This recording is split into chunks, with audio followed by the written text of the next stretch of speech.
So welcome back. So, continuing our Mother's Day series for the month of May here at Beacon Legacy Group, we wanted to do a video for our single moms out there. Single moms do it all. That could be because of a divorce, could be because of the death of the spouse. It could be because we're unmarried, right? And you're serving as a single mother, of 2 to 3 children. That is, being the breadwinner, doing all of that, the household chores and all of the domestic work and all of your kids' lives, schoolwork, homework, transportation. It's a lot on married couples too, and so we know there's so much out there on single moms, and we certainly salute you from Beacon Legacy Group. Now, if you are a single mother, you really have some very urgent estate planning matters that you should attend to. The first thing is naming a legal guardian. Specifically, maybe if dad's not around or he's not involved or has passed away or something like that, it's really critical that if you were to pass away and your children are minors, is who is going to be that legal guardian. Again, the other parent has default priority. Doesn't always mean they will be named, but they of course have priority under the statute.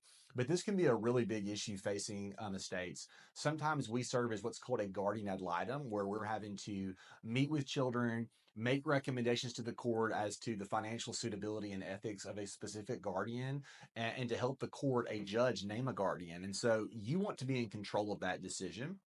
And you will nominate a guardian in your last will and testament. Okay, that's called a nomination of guardian. And you literally will do that through the estate planning procedure. And so, again, the first thing that you should do in your estate plan is be thinking about who would be the guardian named for your minor child. And what are some topics you should consider? Well, if you're religious, okay, how that religious upgrading would unfold if you are not in the picture, okay? Who shares those same values? That might be the most important thing, is who shares your same worldview. Secondly, would be education. Okay, are they going to be educated in public school? Probably more than likely, but it could be a private school. It could be homeschool. What is the goal for that? How do you want that accomplished? Athletics. Where will they reside? Geography obviously matters, but those are all the things that you should be thinking about as you name and nominate a guardian. The second thing would be setting up a trust for your children's assets. Minors cannot receive assets directly under the Uniform Transfer to Minors Act. All that means is they can't receive real estate. They can't receive that $100,000 bank account or IRA or investment account.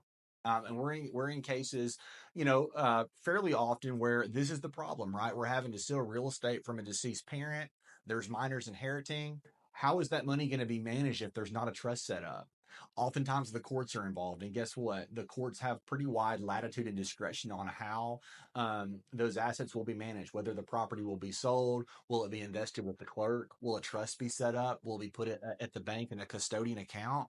And so it's really important in our estate planning process. We set up what's called a testamentary trust. Okay, that can be set up for minor children, and it talks about what ages they could receive. Do you really want your children at 18 years old to receive a lump sum from your IRA or your investment portfolio? Maybe, maybe not, right? 25 years old, 21 years old even is oftentimes better than 18.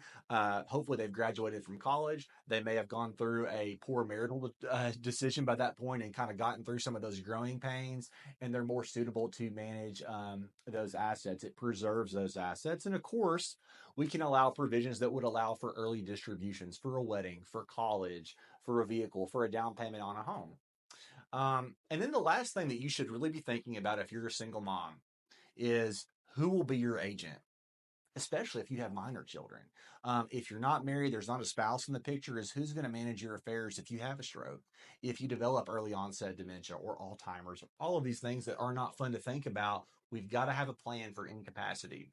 Okay. And so really make sure it's not just about your trust and your will, but it's about those lifetime documents, those powers of attorneys. We want to get those done. Thank you for watching today, and we'd love to work with you.